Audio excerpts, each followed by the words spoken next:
Kegiatan pemetaan neraca sumber daya alam pesisir dan laut tahun 2023 ini dilakukan di 3 kawasan konservasi perairan nasional.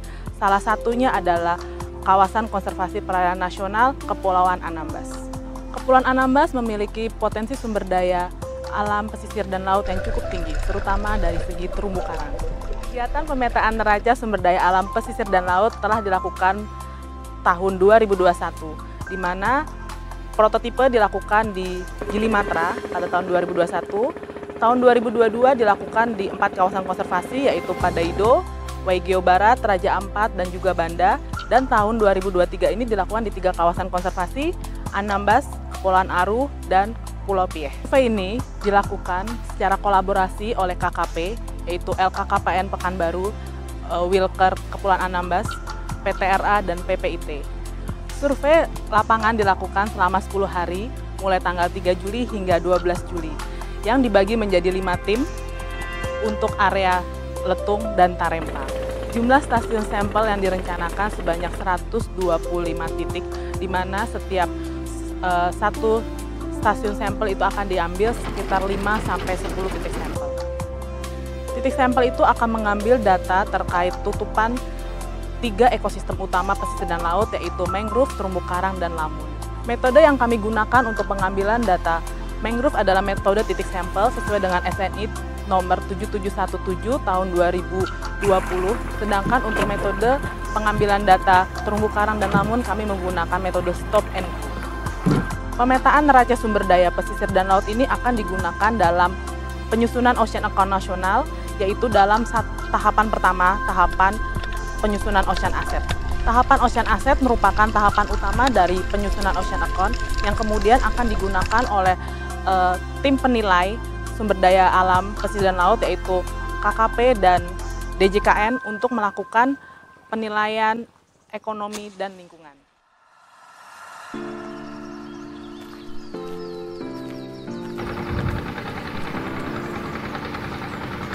Jadi pemetaan neraca pesisir sumber daya laut itu adalah pemetaan sumber daya pesisir dan laut.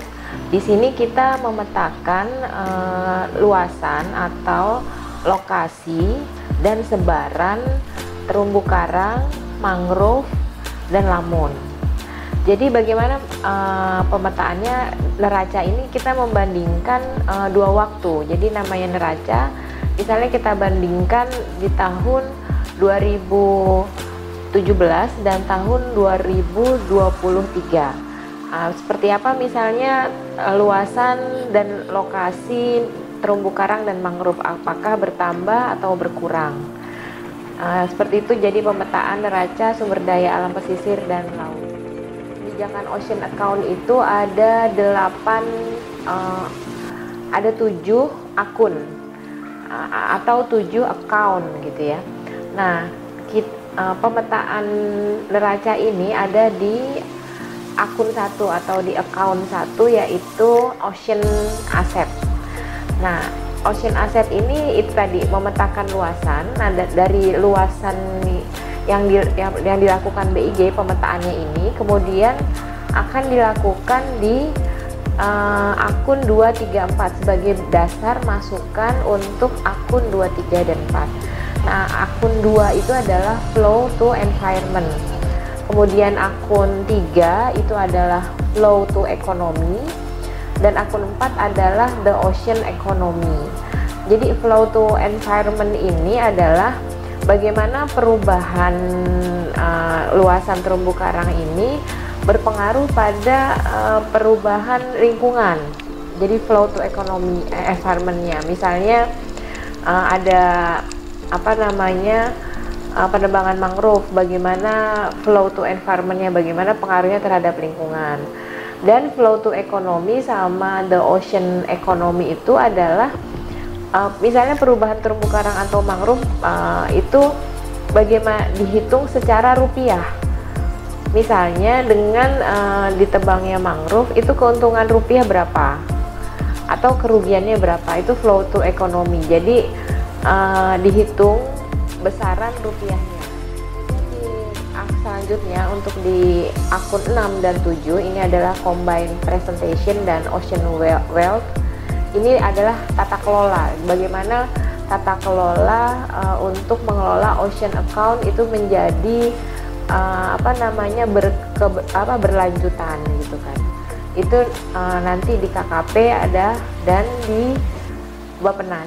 Jadi pentingnya BIG, pentingnya neraca pemetaan sumber daya alam laut yang dikerjakan oleh BIG ini, dia sebagai dasar untuk akun-akun selanjutnya. Jadi angka dan pemetaan yang kita buat itu sebagai masukan terhadap akun selanjutnya yang dilakukan oleh kementerian lain. Begitu.